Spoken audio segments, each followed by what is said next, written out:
Recibido en la cabina de RPP al economista Flavio Aucejo, quien es responsable de educación continua en la Universidad Católica y en la Escuela de Negocios de esta misma universidad. Nos va a hablar en particular sobre la situación de los reguladores, es decir, energía, transporte, saneamiento y también telefonía. Ahora sí vamos a conversar con el economista Flavio Aucejo y preguntarle que reaccione ante lo que ha afirmado el señor Dupuy de Comex, diciendo que hay que evitar que haya nombramientos precipitados en este periodo de elecciones, por una parte, y de cambio de gobierno pronto. ¿Qué está pasando con los 4 organismos reguladores que tenemos en el Perú? Muy buenos días. Buenos días. Fernando Mávila, y a quienes nos están viendo y escuchando. Lo que está ocurriendo es, en efecto, algo que podríamos calificar como un apresuramiento en completar las sillas en los consejos directivos de los organismos reguladores.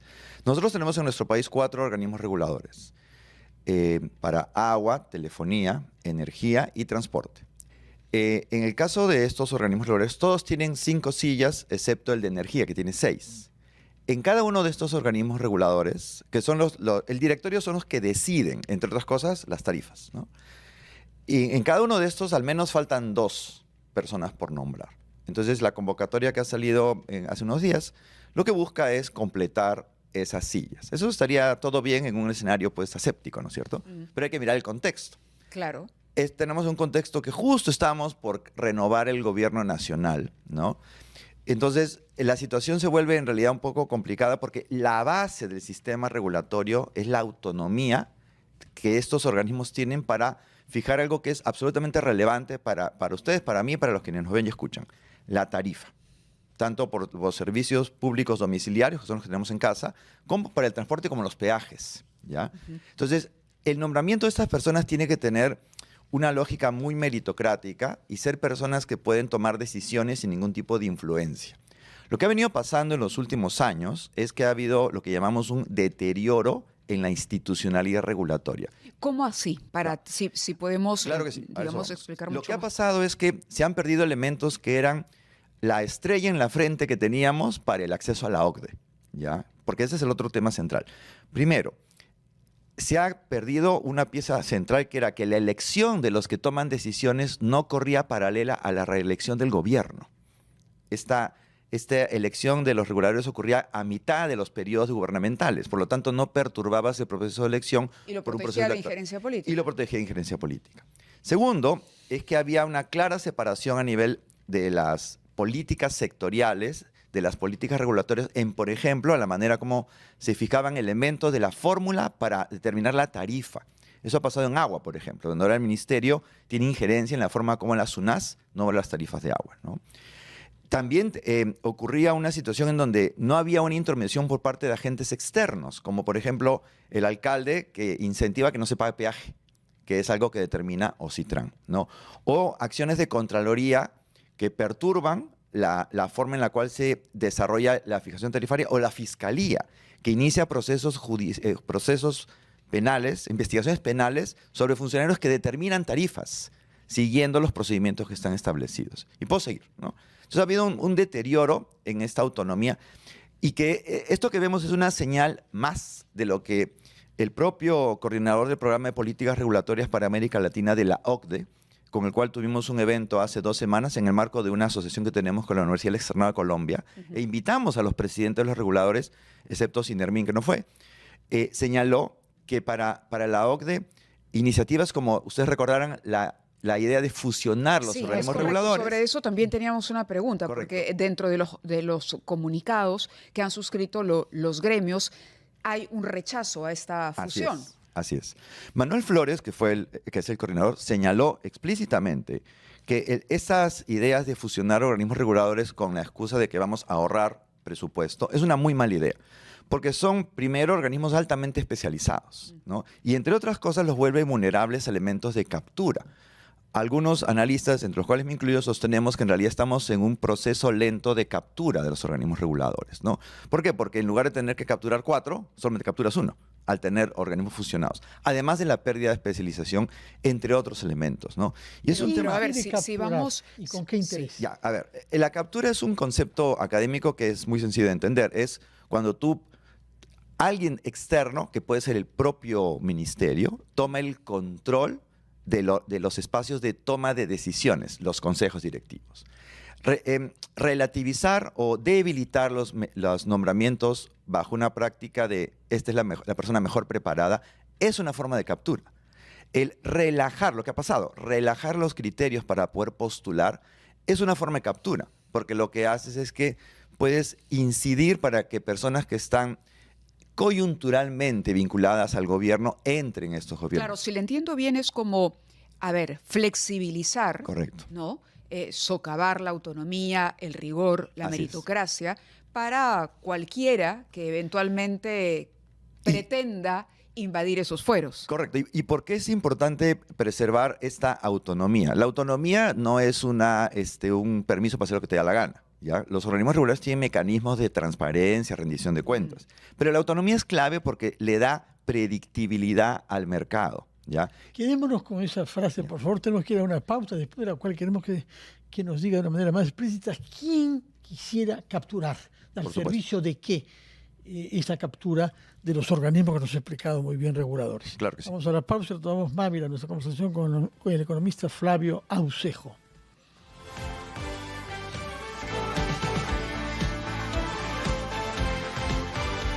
Estamos conversando con el economista Flavio Aucejo, quien es el responsable de la educación continua en la Universidad Católica y en el Centro de Negocios de esa misma universidad, y ha venido a hablarnos lo que está pasando con los organismos reguladores, que es una invención importante para, naturalmente, organizar mejor nuestro mercado y fijar tarifas en base a criterios técnicos y autonómicos de la política. Tenemos 4 organismos reguladores, como nos lo ha recordado el señor Aucejo, de energía y minas, de telefonía, de transportes y de servicios de saneamiento y agua. Y nos ha explicado que estamos ante el riesgo de que vía la fusión de estos 4 organismos supervisores separados, el gobierno quiera tener injerencia y controlar esas políticas. ¿Al servicio de qué? ¿Y qué instancia del gobierno la que ve usted actuar tras la sombra? El intento de fusión ha sido reiterado y es algo que ocurrió hace algunos meses y es un ejemplo más de esta lógica que es una... siempre hay una intención por parte de los gobiernos de tomar control de estos organismos reguladores. Ha pasado en Argentina, por cierto, ¿no? ¿Por qué? Porque estos son los que determinan las tarifas que pagamos todos nosotros. Y siempre hay esta intención por parte de los gobiernos de tener un control sobre las tarifas de servicios públicos domiciliarios, porque es como, ahora escuchamos, ¿no?, la dopamina barata, ¿no? O sea, es una forma muy rápida de congraciarte con las personas. Claro. El problema de eso es que destruyes la salud del mercado, pues son mercados, ¿no? Y principalmente afecta severamente la necesidad de inversión privada. Enfermas la buena gobernanza. Enfermas la gobernanza. La gobernanza, enfermas la gobernanza. Sí. Ahora, pero usted nos mencionaba además, ¿no? Esto de la fusión va por un lado, pero por el otro, la advertencia concreta y más preocupante es la posibilidad de que se hagan nombramientos apresurados. Correcto. Sobre todo porque estamos hablando de un gobierno de transición, Más aún. ¿no? Así Entonces, ¿a son de qué? Esta decisión debería ser adoptada por quien el 28 de julio asuma. Exactamente. Y justamente esto se da porque en los pasos previos que se han dado en los anteriores gobiernos, hay que decirlo, se ha generado una situación que la norma originalmente la preveía, que el reemplazo de las sillas en los consejos directivos ocurriera a mitad del gobierno, de tal manera que no perturbabas ese proceso. Eso se ha roto. Pero, ¿qué pasó en el Perú? Porque es interesante lo que usted dice. ¿Por qué se quedaron tanto tiempo? Eventualmente teníamos noticia y decíamos, hasta ahora no se nombra, hasta ahora no se nombra, hasta ahora no se nombra. Pero eso también habla de una suerte de desorden.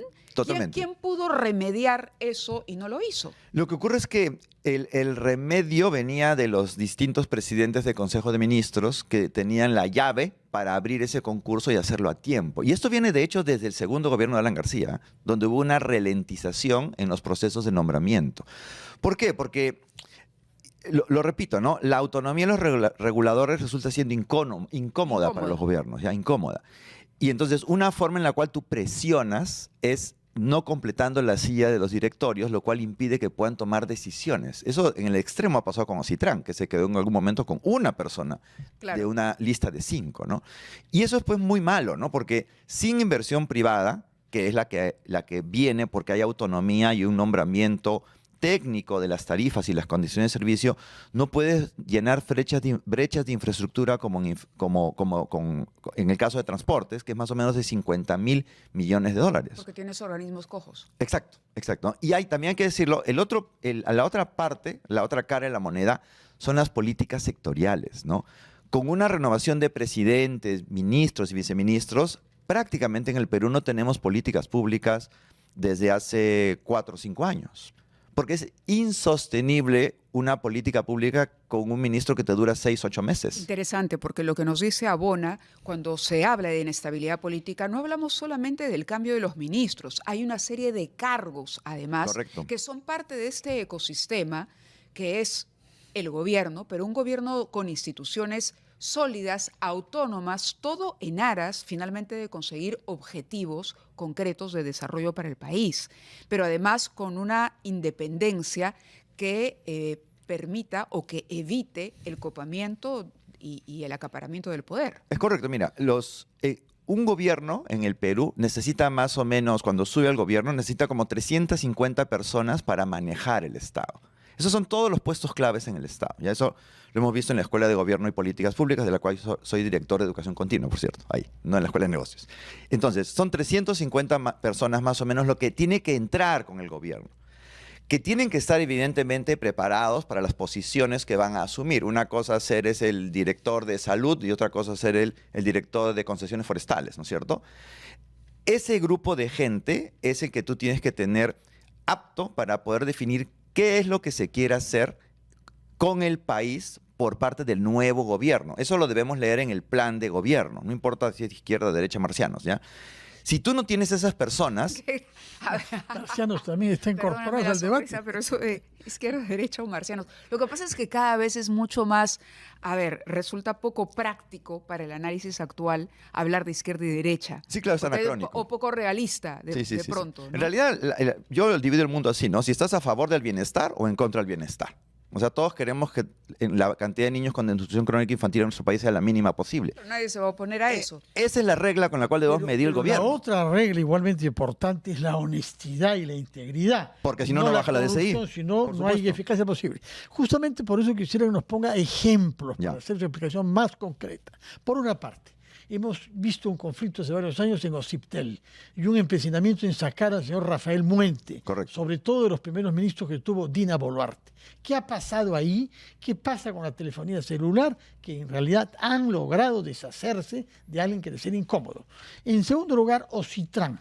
Hemos tenido el problema de los peajes que usted ha mencionado y finalmente parece que lo que se ha impuesto es la arbitrariedad contra Ocitrán.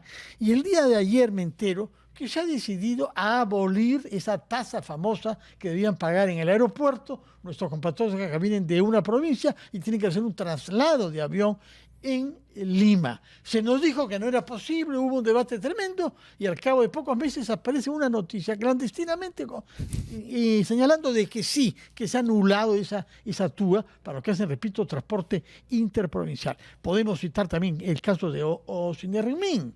Hubo el accidente famoso que conocemos del gasoducto. Hasta el momento no sabemos qué pasó. Nadie nos ha explicado cuál fue el origen de ese accidente. ¿Qué está pasando con los organismos reguladores en esos 3 ejemplos posibles? Y eso que no menciona el tema del agua, que como sabemos es gravísimo por los retrasos que se toman en todas las regiones de nuestro país. ¿Coincidencia todo lo que dices? No lo creo. Lo que estás tú ejemplificando es una serie de hechos que vienen desde la acción de los gobiernos, ¿ya?, en donde tenemos políticas sectoriales que no están respondiendo a la lógica de bienestar. Están respondiendo a agendas de muy corto plazo. Y en donde tenemos interferencias indebidas. ¿De dónde vienen? Eso habría que investigarlo. Podrían ser economías ilegales, podrían ser sectores empresariales mercantilistas, en fin, hay una serie de hipótesis. pero que lo que estás describiendo son los hechos de lo que llamamos el deterioro de la gobernanza regulatoria. ¿Qué significa la gobernanza regulatoria? Las reglas que permiten que los organismos reguladores funcionen con autonomía, ¿no? Y eso es algo que los ciudadanos tenemos que entender claramente. La regulación no son cuatro locos que hacen cálculos matemáticos. La regulación permite que yo tenga una carretera que esté transitable y que me demore menos tiempo en llegar. La regulación permite que tenga agua potable en mi casa y no me enferme de enfermedades gastrointestinales. La regulación permite que yo tenga cobertura de celular en muchas partes rurales de nuestro país. La regulación permite que pueda tener gas en mi casa. O sea, es la acción del organismo regulador la que permite crear mercado en el cual yo puedo consumir a tarifas razonables, ¿ya? Lo que está faltando acá en realidad es la política sectorial y una acción del gobierno que se compre este pleito. Y les doy un dato. En Brasil, y eso nos contaba el representante de OCDE, Manuel, los gobiernos tanto de Bolsonaro como de Lula entendieron la importancia de la autonomía de los reguladores. En las elecciones brasileñas, la autonomía de los reguladores no se discute. Todos están de acuerdo con eso. Y ambos gobiernos, con las diferencias que tenían, fortalecieron la autonomía de los organismos reguladores porque es un hecho que la regulación autónoma genera bienestar y genera mercados saludables.